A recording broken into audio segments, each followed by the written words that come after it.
Bien, continuamos entonces en la unidad 4 con la parte de metabolismo de aminoácidos y proteínas. Esta parte que vamos a ver ahora la pueden consultar en el libro de McKee en los capítulos 14 y 15. Ok, bueno, vamos a continuar. Antes de empezar con esta parte del metabolismo, es necesario hablar acerca del ciclo del nitrógeno, que es el proceso complejo mediante el cual se transfiere el nitrógeno por el mundo vivo. En este ciclo del nitrógeno vemos que participan diferentes tipos de seres vivos, que nos hace resaltar, ¿verdad?, que estamos en un ecosistema donde dependemos, todos los organismos que estamos allí presentes, dependemos unos de los otros. Entonces, el nitrógeno como molécula N2 está ampliamente disponible digamos, en los diferentes ambientes. Sin embargo, en esa forma, como N2 no es utilizado, no puede ser utilizado por la mayoría de los organismos. Es decir, aunque ese nitrógeno esté en forma de N2 presente en el aire, no es que yo respiro, obtengo ese nitrógeno y ya lo puedo utilizar para la síntesis de mis proteínas. No, no es así. Hay un proceso mediante el cual intervienen unas bacterias fijadoras de nitrógeno que van a reducir esa forma de N2 a NH3, que es el amoníaco. Ese proceso lo vamos a ver en un momentico con más detalle. Entonces, eso lo hacen solamente esas bacterias fijadoras del nitrógeno. Nosotros no lo podemos hacer. Luego, ese amoníaco puede ser utilizado por la mayoría de las plantas y bacterias por un proceso de nitrificación. Se forman N2, que son los nitritos, y NO2, perdón, que son los nitritos, y NO3, que son los nitratos, los cuales van a estar presentes en los suelos y que también pueden ser utilizados como fuente de nitrógeno para muchas plantas y bacterias. Entonces, ese amoníaco NH3 sí se va a convertir en una forma de nitrógeno orgánico que sí puede ser utilizado por todos los organismos para, en primera instancia, construir las partes, digamos, las partículas monoméricas de lo que son los aminoácidos, los nucleótidos, las unidades monoméricas, los aminoazúcares, las coenzimas, las porfirinas, que luego se van a convertir en polímeros, en proteínas, en ácidos nucleicos, ADN, ARN, en polisacáridos complejos y fosfolípidos. Una vez son utilizados en estos distintos organismos, una vez que se produce la muerte de esos organismos, entonces esas macromoléculas se van a ir por los organismos descomponedores, se van a ir transformando en las unidades monoméricas, es decir, ocurre el proceso inverso.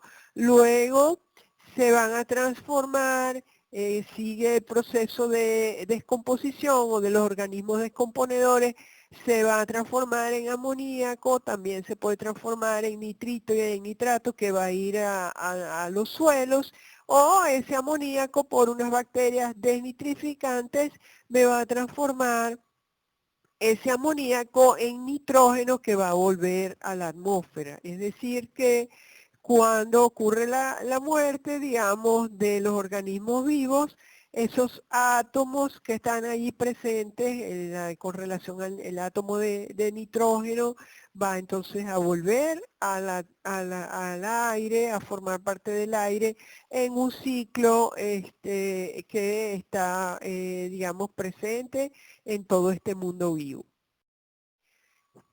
Bueno, acá está un poco escrito lo que les he mencionado. Entonces, el nitrógeno forma parte de esos compuestos nitrogenados, proteínas, ácidos nucleicos, otras biomoléculas que también presentan átomos de nitrógeno en su composición. el nitrógeno biológicamente útil como tal es muy escaso y el nitrógeno es químicamente inerte. Entonces, los organismos, algunos microorganismos son capaces de fijar el nitrógeno, lo oxidan a óxido de nitrógeno que se disuelve en agua y eventualmente forman los NO3 que son los nitratos. Los vegetales entonces son capaces de absorber tanto el amoníaco como el nitrato que proviene de las bacterias que están presentes en el suelo o están en los fertilizantes. Entonces, los vegetales se produce la síntesis del nitrógeno orgánico que va a permitir la síntesis de biomoléculas nitrogenadas que van a ir al ecosistema, a los animales y posteriormente, una vez que se produce la muerte de los seres vivos, va a ser utilizada por los microorganismos en descomposición, constituyendo lo que se llama el ciclo del nitrógeno. Vamos a hablar ahora entonces de esa partecita que es la fijación de nitrógeno, importante. La fijación de nitrógeno entonces va a ser la reducción de ese nitrógeno al amoníaco NH3, que es una forma utilizable por las plantas y es realizada por microorganismos procariotas. El hábitat de esas especies procariotas es muy diverso y variado. Pueden estar presentes en las raíces de las leguminosas, ejemplo en los guisantes, en el frijol, en aguas marinas y dulces, manantiales de aguas termales y en el intestino de algunos animales. ¿Y cuáles son esas especies fijadoras de nitrógeno? Son bacterias de vida libre, Azotobacter vinelandi, Clostridium pasterianum, algunas cianobacterias como Nostoc muscorum y Anabaena azolae y bacterias simbióticas como las bacterias del género Rhizobium. Recuerden que las bacterias simbióticas están, que están en simbiosis con otros organismos donde se produce un beneficio mutuo entre esos dos organismos que puedan estar en ese proceso de simbiosis. Entonces, es importante porque solamente esas bacterias pueden, esos microorganismos, esas células procariotas, pueden fijar el nitrógeno porque contienen el complejo de la nitrogenasa. Ese complejo de la nitrogenasa está formado por dos proteínas que son la dinitrogenasa, que es la proteína hierro molibdeno, está formada por 2 átomos de molibdeno y 30 átomos de hierro y 4 subunidades polipeptídicas. Y la dinitrogenasa reductasa, que es la proteína hierro, está formada por 2 subunidades idénticas. Y muy importante es mencionar que el complejo de la nitrogenasa es anaeróbico, no se puede dar en presencia de oxígeno. Entonces, la pregunta sería, ¿cómo esos organismos fijadores de nitrógeno pueden resolver la condición de aerobiosis? O sea, ¿cómo pueden crear esos organismos procariotas un ambiente anaeróbico para que se dé la fijación de nitrógeno? Entonces vamos a ver que hay mecanismos variados.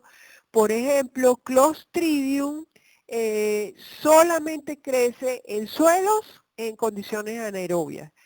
Las cianobacterias son capaces de producir heteroquistes que tienen unas paredes gruesas que impiden el paso de oxígeno.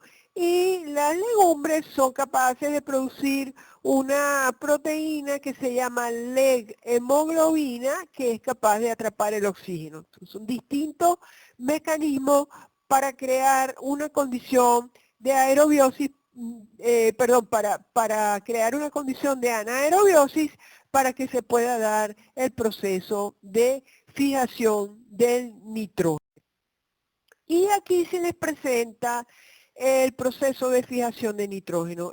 Quiero resaltar que aquí tenemos la reacción general, nitrógeno más 8 electrones más 16 ATP más 12 moléculas de agua más 10 átomos de hidrógeno me forma 2 moléculas de amoníaco más 16 ADP más 16 fosfatos inorgánicos más hidrógeno. Quiero resaltar, ¿verdad?, que hay un alto consumo para que se produzcan 2 moléculas de amoníaco, se consumen en un alto consumo de energía, 16 ATP por cada reacción. Entonces, aquí tenemos el proceso de fijación de nitrógeno. Fíjense que inicia con 4 moléculas de, ya las conocen, NAD reducido, ¿verdad? Y finaliza por por el lado derecho, espero que me estén siguiendo en la lámina, está finalizando con 2 moléculas de amoníaco. Entonces, vamos paso por paso. 4 NAD reducidos se oxidan a 4 NAD oxidados y hacen que, fíjense, son reacciones de oxidación-reducción, como un poco nos recuerda a lo que ya nosotros vimos en la cadena de transporte de electrones, ¿se recuerdan? Entonces el NAD se reduce y va a transformar a la ferredoxina oxidada en ferredoxina reducida. La ferredoxina reducida se vuelve a oxidar y me va a transformar a la dinitrogenasa reductasa que está oxidada en dinitrogenasa reductasa reducida. Esa dinitrogenasa reductasa que está reducida se vuelve a oxidar y me va a transformar a la dinitrogenasa oxidada en dinitrogenasa reducida, y esa dinitrogenasa reducida se me vuelve a oxidar y me va a transformar junto con la adición de 8 electrones, y como les dije, se gastan 16 ATP en todo este proceso, me va a transformar entonces el nitrógeno en 2 moléculas de amoníaco. Este es el proceso de fijación del nitrógeno.